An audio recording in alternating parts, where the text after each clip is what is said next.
हमने पिछले क्लास पे आदर्श विलयन, अनादर्श विलयन तथा स्थिरघाती मिश्रणों के बारे में पढ़ा था। आज से हम लोग अनुसंख्य गुणधर्म पढ़ेंगे। देखिएगा, अनुसंख्य गुणधर्म।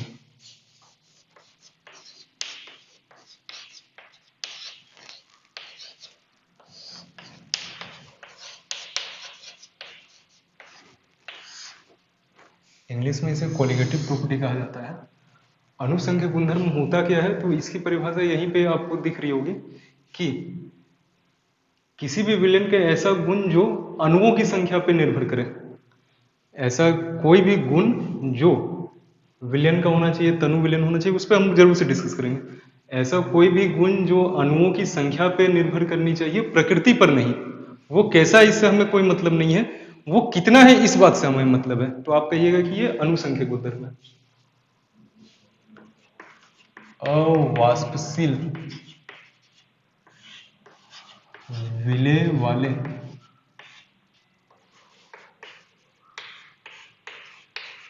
तनु विलयनों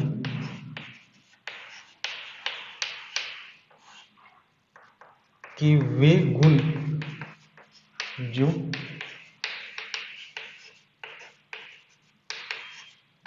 विलय की मात्रा पर निर्भर करते हैं,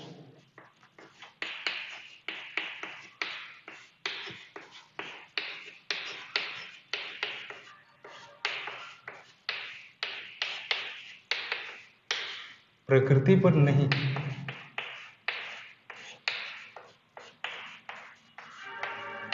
अनुसंख्य गुणधर्म कहलाता है।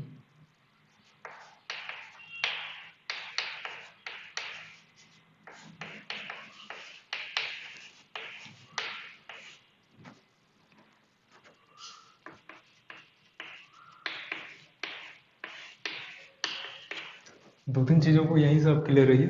हम लोग ऐसे विलयन के बारे में चर्चा कर रहे हैं जिसमें हमने अवाष्पशील मिलाया है। अवाष्पशील मिलाया कहने का मतलब चीनी मिलाया है, ग्लूकोज, यूरिया, ऐसा कोई पदार्थ को मिलाया है। और साथ ही साथ तनु विलयन होना चाहिए। तनु विलयन के बारे में आप जानते हैं, हमने पहले भी तनु सांद्र के बारे में चर्चा किया होगा। सांद्र का मतलब होता है जहां पे आपेक्षिक स्थिति में विलय की मात्रा विलायक से काफी अधिक हो तो फिर सांद्र कहा जाता है। और अगर विलायक की मात्रा काफी अधिक हो, विलय की मात्रा काफी कम हो, तब ऐसे विलयन को तनु कहा जाता है। फिर से, विलय की मात्रा अगर काफी कम हो तो ऐसे विलयन को तनु विलयन कहा जाता है। तो तनु विलयनों के वे गुण जो विलय की मात्रा पर निर्भर करने चाहिए, प्रकृति पर नहीं, तो इन्हें आप कहिएगा अनुसंख्य गुणधर्म है। अनुसंख्य गुणधर्म जनरली हम लोग क्लास 12 पे 4 पढ़ने हैं। एक होता है वाष्पदाब का आपेक्षिक अवनमन,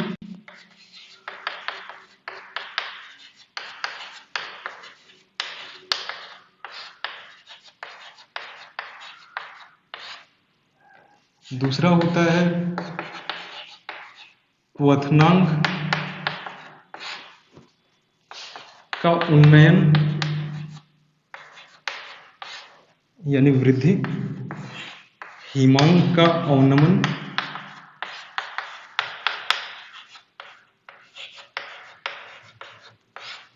और एक होता है परासरण दाब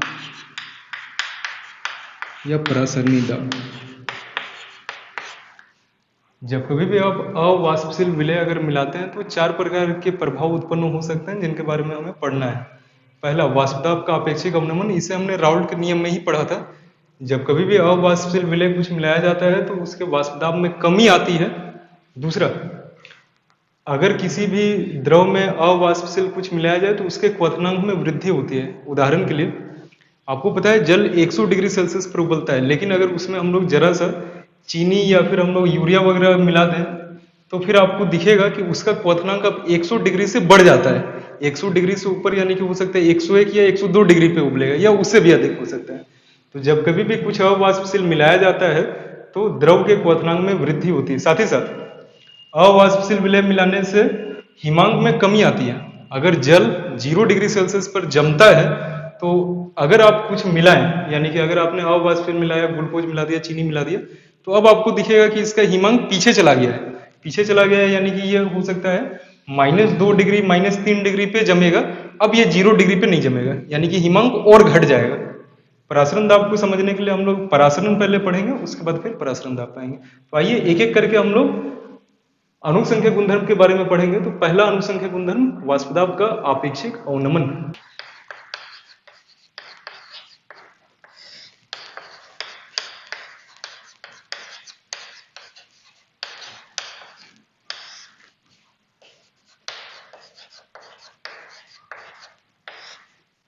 relative lowering of vapour pressure. तो वाष्पदाब का अपेक्षिक अवनमन ये हमने राउल्ट के नियम में पढ़ा था। राउल्ट का नियम अवाष्पशील विलय वाले विलयन वाले में हमने पढ़ा था। आइए हम लोग वहीं से इसे लिख रहे हैं। तो हमने पढ़ा था अवाष्पशील विलय वाले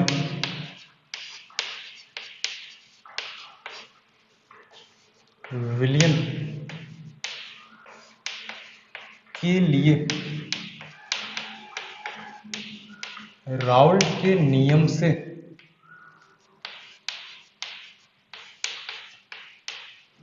हमने वहां लिखा है कि फॉर्मूला होता था वाष्पदाब में आपेक्षिक अवनमन या वाष्पदाब का आपेक्षिक अवनमन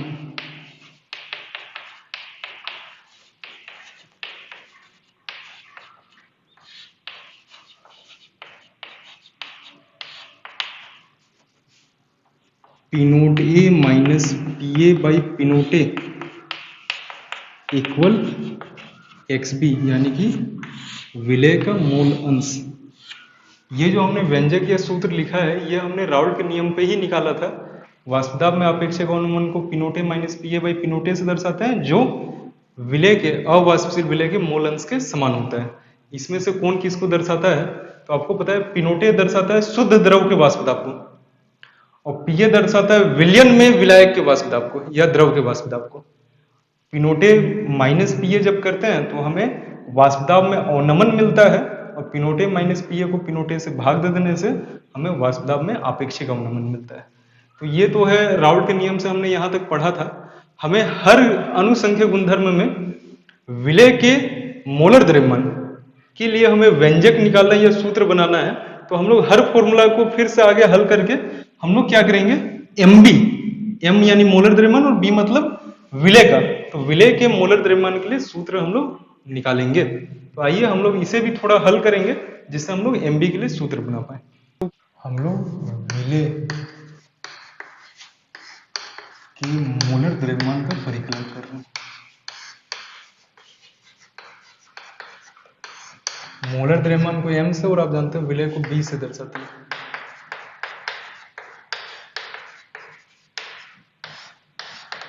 ध्यान दीजिएगा, अभी में हमने पढ़ा सूत्र कि P naught A minus P A by P naught A equal x B होता है। एक तो फॉर्मूला ये है ही, आप यहां से भी सॉल्व कर सकते हैं। इसी चीज को और थोड़ा सा हल करके एम बी इक्वल फॉर्मूला बनाया जाए। तो हम लोग लिखेंगे P naught A minus P A by P naught A, ये तो मोल अंश को दर्शाता है, और अगर बी का मोल अंश निकाल रहे हैं तो आपको पता है ऊपर पे बी के मोलों की संख्या और नीचे में कुल मोलों की संख्या लिखा जाता है। यानी एक्स बी के बदले में हम लोग n B by n A plus n B लिखेंगे। यहां तक जब आपने लिख लिया, आपको पता है जितने भी अनुसंख्यक गुणधर्म के बारे में आप पढ़ रहे हैं सारे तनु विलयनों के बारे में पढ़ रहे हैं, और तनु विलयन है तो हमने अभी में चर्चा किया विलायक की मात्रा काफी अधिक होगी किसकी तुलना में, विलय की तुलना में। तो तनु विलयनों के लिए या तनु विलयनों में विलायक की मात्रा विलय की मात्रा से काफी अधिक होती है। इसीलिए हम लोग लिख सकते हैं कि Na और Nb को अगर जोड़ा जाए तो ये लगभग लगभग Na के ही बराबर होगा। Na काफी बड़ा है, Nb छोटा सा है, तो अगर Na में Nb को जोड़ा जाए तो ये लगभग आपका Na के ही बराबर आने वाला है। तो अगर ऐसा कुछ होने वाला है तो हम लोग यहां से P naught A minus P A by P naught A equal n B by n A plus n B के बदले में एन ए लिख रहे हैं। P naught A minus P A by P naught A, n B को n for मोलों की संख्या ना, किसी भी चीज की मोलों की संख्या बराबर, जैसे बी का निकाल रहे हैं तो बी का द्रव्यमान बट्टा बी का मोलर द्रव्यमान।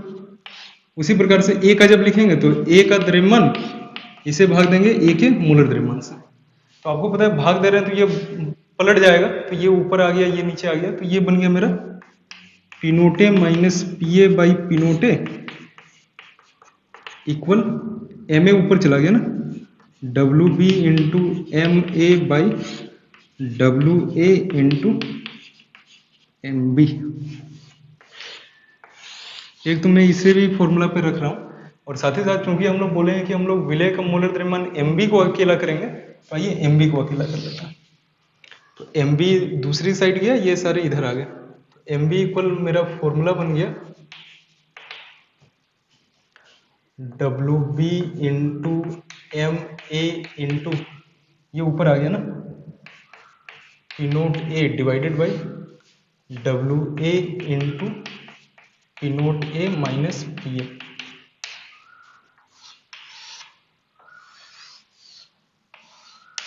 तो ये बन गया हमारा मोलर द्रव्यमान, और बी फॉर विलय का। तो आपको सूत्र याद रखना है कि एम बी इक्वल होता है W B into M A into P naught A divided by W A into P naught A minus P A. कौन किसको दर्शा रहा है, तो आइए थोड़ा थोड़ा लिख भी देते हैं। तो जैसे अगर लिखने जाते हैं डब्ल्यू बी, डब्ल्यू मतलब द्रव्यमान ना, और बी मतलब विलय का द्रव्यमान, चलिए ए से लिखते हैं। तो ए लिखे हैं तो विलायक का द्रव्यमान, और द्रव्यमान ग्राम पे ही लेंगे, डब्ल्यू बी विलय का द्रव्यमान, एम ए विलायक का मोलर द्रव्यमान,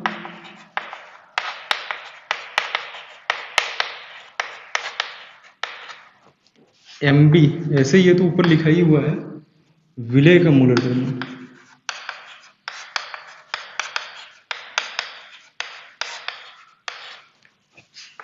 पी नोट ए शुद्ध विलायक का वाष्प दाब,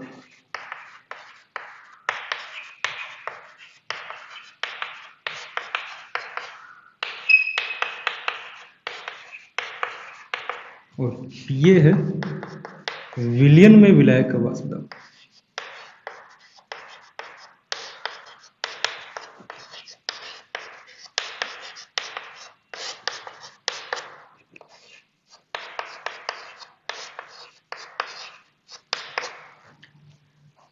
तो ध्यान दीजिएगा, अगर हमें मान लीजिए एम बी ही निकालना है, तो 1 2 3 4 5, ये 5 अगर आइडेंटिटी हमें दिए हुए हों तो हम लोग आसानी से एम बी निकाल सकते हैं। किसे क्या कहा जाता है, तो यहाँ से आप दिमाग में रखेंगे डब्ल्यू ए यानी विलायक का द्रव्यमान, डब्ल्यू बी विलय का द्रव्यमान, एम ए विलायक का मोलर द्रव्यमान, एम बी विलय का मोलर द्रव्यमान, पी नोट ए है शुद्ध विलायक का वाष्प दाब, पी ए है विलियन में विलायक का वाष्प दाब। और एक कंफ्यूजन को यहाँ पे क्लियर रहिए, आपको पता है विलय तो मेरा अवाष्पशील है, विलय चूंकि मेरा अवाष्पशील है यानी विलियन में केवल विलायक ही दाब लगा रहा है। तो अगर कभी प्रश्न में आया कि विलियन का वाष्प दाब कितना होगा, तो याद रखिएगा विलियन का वाष्प दाब भी पीए ही होगा। फिर से विलियन का वाष्प दाब कहिए या विलियन में विलायक का वाष्प दाब कहिए, ये दोनों पीए ही दर्शाता है। और इस पे अगर हमें क्वेश्चन पे आया कि वाष्प दाब में अवनमन बताइए, यानी कि पिनोटे माइनस पीए निकालना है, और वाष्प दाब में आपेक्षिक अवनमन बताइए, तो फिर पिनोटे माइनस पीए बाई पिनोटे निकालना है। आइए हम लोग इसी से रिलेटेड एक प्रॉब्लम सॉल्व करेंगे। हमें प्रश्न मिला है 298 केल्विन पर शुद्ध जल का वाष्प दाब 23.8 mmHg है। 50 ग्राम यूरिया को 850 ग्राम जल में मिलाया गया, तो प्राप्त विलियन में जल का वाष्प दाब तथा इसका आपेक्षिक अवनमन की गणना करें। तो हमें क्या क्या दिया हुआ है, पहले हम लोग चलिए इसे ही लिखते हैं। तो शुद्ध जल का वाष्प दाब, शुद्ध जल का वाष्प दाब आप जानते हैं, शुद्ध द्रव का वाष्प दाब को पिनोटे लिखते हैं, और पिनोटे का मान हमें दिया हुआ है 23.8 mmHg है। यूरिया का द्रव्यमान, तो यूरिया का द्रव्यमान, यूरिया विलय है और विलय है इसलिए इसे WB द्रव्यमान 50 ग्राम। जल का द्रव्यमान, जल मेरा विलायक है WA 850 ग्राम। हमें प्राप्त विलियन में जल का वाष्प दाब निकालना है, तो विलियन में जल का वाष्प दाब,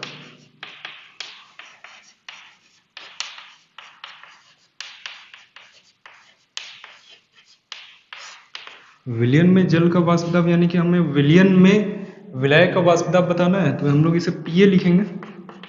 एक तो पहला हमें पीए निकालना है और साथ ही साथ आपेक्षिक अवनमन भी निकालना है। वाष्प दाब में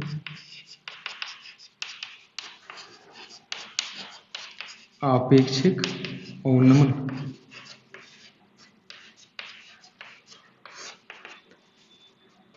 जिसे पिनोटे माइनस पीए बाई पिनोटे कहते हैं, और ये निकालना है। तो आपको पता है, अगर मान लीजिए वाष्प दाब में आपेक्षिक अवनमन वाले ही सूत्र से आए तो हम लोग लिखते हैं वाष्प दाब में आपेक्षिक अवनमन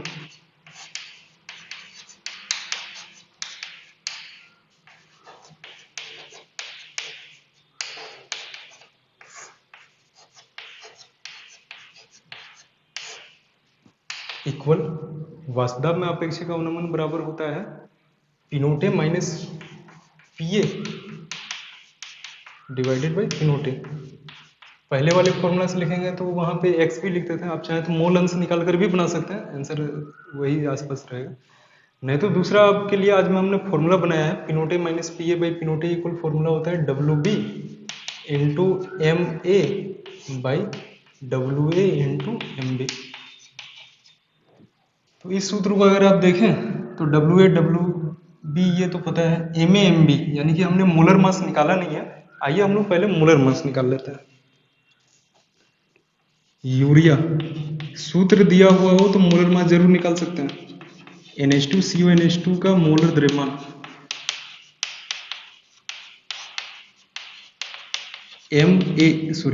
यूरिया विलय है MB। नाइट्रोजन का 14, हाइड्रोजन 1 करके 2 बार, कार्बन 12, ऑक्सीजन 16, नाइट्रोजन 14, 1 गुना 2, और इसे आप जोड़ें तो 60। फिर आते हैं जल का भी चाहिए, तो जल का मोलर द्रव्यमान, जल H2O, और शायद आपको ये याद हो गया होगा H2O का मोलर द्रव्यमान 18 आता है, तो ये हो गया 18। तो हम लोग बस वहां पे अगर रखें तो हम लोग आसानी से इसे हल कर सकते हैं। तो ध्यान दीजिएगा, हम लोग लिख रहे हैं P naught minus PA by P naught W B 50, M A 18, W A 850, M B 60। आप इसे सॉल्व कर सकते हैं, 6 से ये 18 कट रहा है, 17 25 85 करके आप जैसे काट सकते हैं। इसे जब आप सॉल्व कीजिएगा तो आपको दिखेगा इसका रिजल्ट 0.017 आता है। तो मेरा एक आंसर हो गया। वाष्प दाब में आपेक्षिक अवनमन कितना है? वाष्प दाब में आपेक्षिक अवनमन 0.017 है। अब दूसरा हमें बोला है पीए भी बताइए। पीए हम लोग एकदम इसी पे हमें मिल गया पिनोटे minus PA by P naught equal कितना 0.1। ये पहला एक आंसर हो गया ना। अगर हम लोग इस फॉर्मूला पे पिनोटे का मान रख दें 23.8, अगर इसे हम लोग रख दें तो हम लोग इसे हल करके पीए भी निकाल पाएंगे। तो आइए इसी से ये जो हमें मिला है इससे हम लोग पीए निकाल रहे हैं।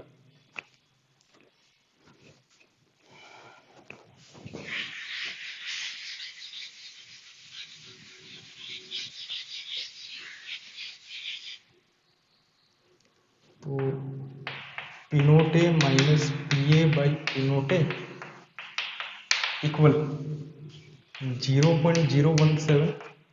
पिनोटे का मान 23.8 माइनस पीए बाई पिनोटे 23.8 0.17। तो ये हो गया आपका 23.8 माइनस पीए। इसे क्रॉस मल्टीप्लाई कर लिया जाए तो इसे क्रॉस 0.17 और 23.8 को अगर आप गुना कीजिएगा तो आपको दिखता है ये लगभग 0.4 आता है या 0.41 आता है। पीए दूसरी ओर गया, ये लेफ्ट साइड आया, तो पीए इक्वल हो गया,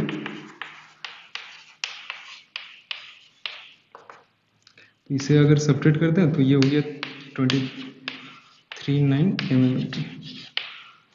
तो ये आंसर आ गया मेरा ये भी कि विलियन में जल का वाष्प दाब कितना है। विलियन में जल का वाष्प दाब 23.39 mmHg है।